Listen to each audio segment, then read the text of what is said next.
I think that that resonates a lot, especially with, what's going on right now. There's a lot of things that we can't control. And so, Yeah. it's kind of that feeling of letting go. If we can't control it, it's not up to us to try to fix it. And the things that we can fix, really making sure that we execute change with things that we can fix, but letting go of the things that we can't. Can you speak a little bit about that in relation to, I guess, COVID, and kind of like going through the motions, and letting go of the things that we can't kind of fix or change? So with COVID at the moment, I know a lot of people are sitting there finding blame with everything, blaming the government, blaming whatever.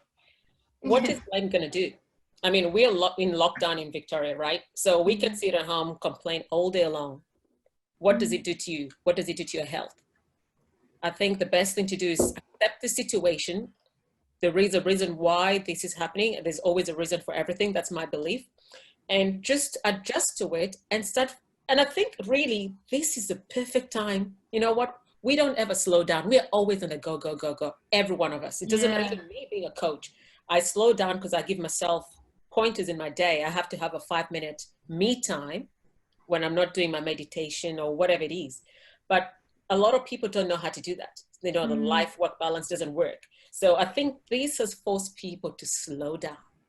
And also the one thing I really like about it, although it could also be a negative, families have been forced to get to know one another. Because you know what? I believe there's so many families who just, by default, they're there. There's mom and dad, kids go to school. Everything just happens. So you always just like this. Nobody Halfway house, down, in and out. and nobody ever sits down and Exactly. go, wow, we're all watching TV together, or we're all having dinner together, or we all go for a walk together. Oh, let's play a game, Scramble. You guys are too young, you probably don't know Scramble? Yes. Oh yeah, we do. Yeah. We're not that young. We do look young though. Yeah, no, because some things we say, which most families used to do before the internet age was things together. So I think there's a lot of benefits if people try to, you know what?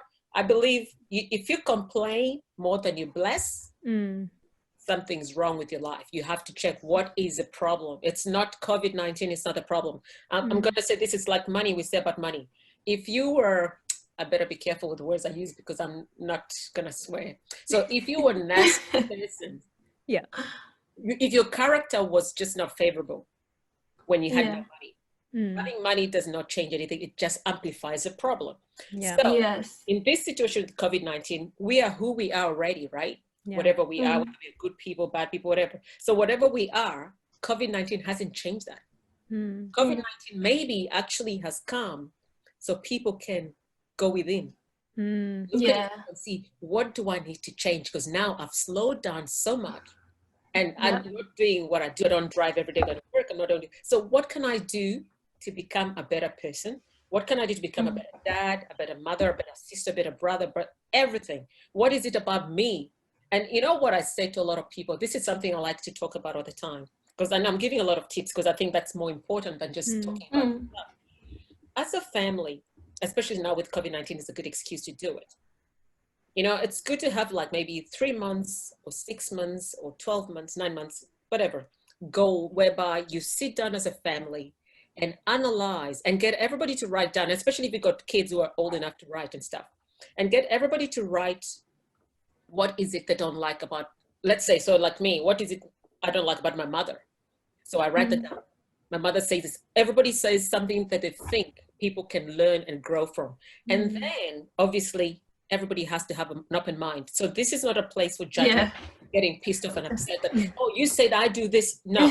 If you want to be a better human being, you want to become someone who's more worthy to yourself, and it's good to see other people see your blind spots, because you don't see yourself. There's so many things we do and we think it's okay. Until somebody says, that thing you do, it pisses me off.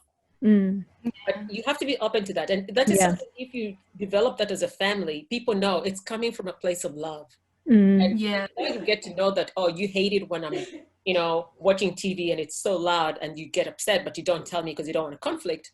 Then I adjust because I'm like, oh, that doesn't make you feel good. That's not fair for you. So I adjust my ways. But if nobody does that, we constantly complaining, so and so does this, my mother does this, or my brother. It's always complaint, but nobody, how can we just develop each other and help each other with these blind spots in a healthy way?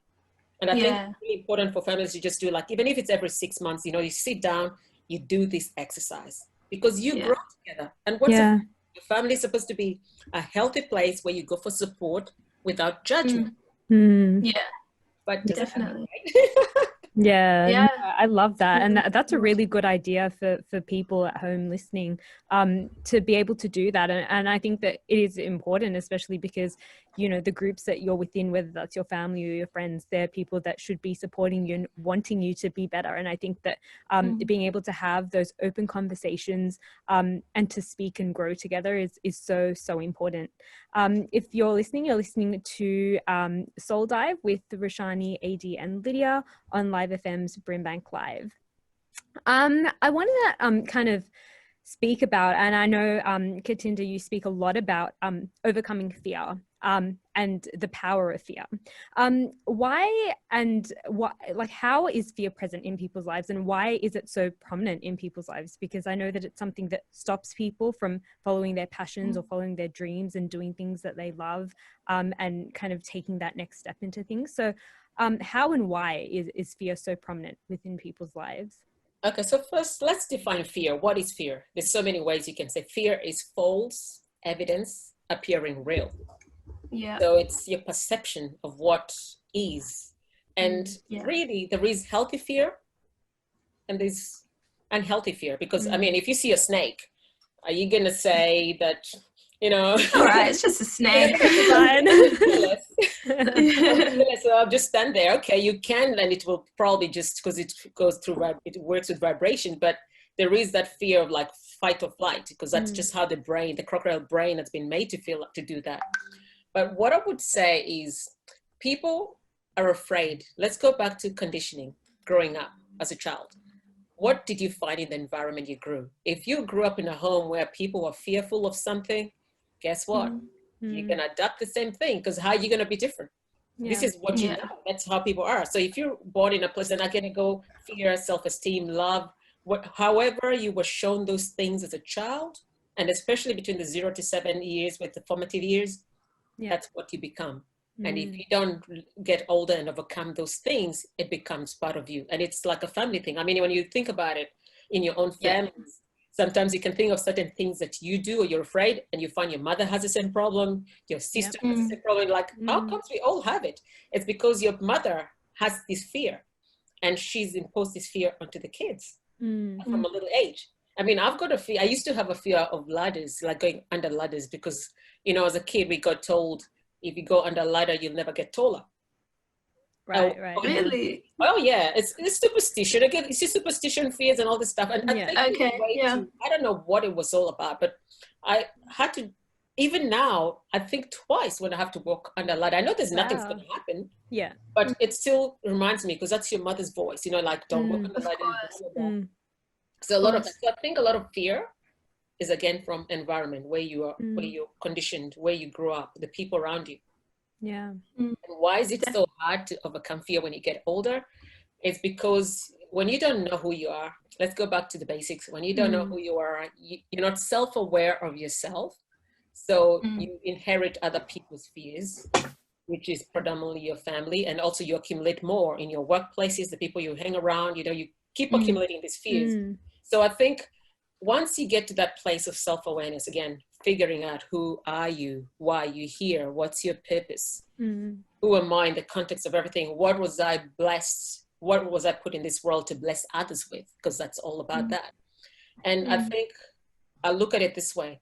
Once you know who you are, again, you go through the exercise of writing down your fears. What is it am I afraid of? Am I afraid of the water? Am I afraid, maybe there's always a story to fear.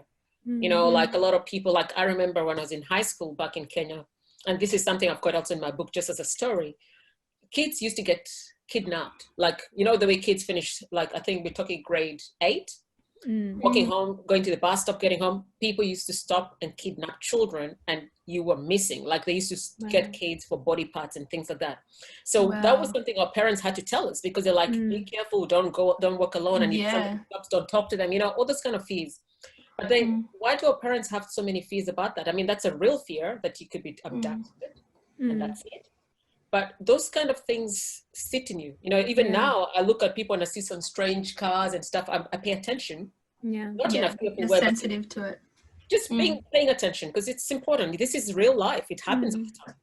So a lot of people, to overcome their fears, they have to face them. And we're talking now fears which are based, like, for example, you're trying to start a business and you're afraid because what's your fear? Fear of failure. Why is that fear of failure? Because you gave your dream to somebody who did not believe in you, and they said, oh, I don't think you're gonna make it. So that kills your fear, and other people put that in.